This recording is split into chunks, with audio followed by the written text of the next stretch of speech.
You ask Tiger to calculate. This deals with linear inequalities with one unknown. The final result is x equal or greater than -22. Let's solve it step by step.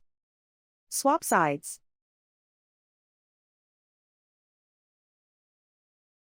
Group all constants on the right side of the inequality. Subtract 8 from both sides.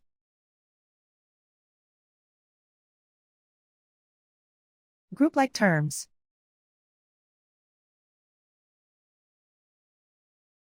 Simplify the arithmetic.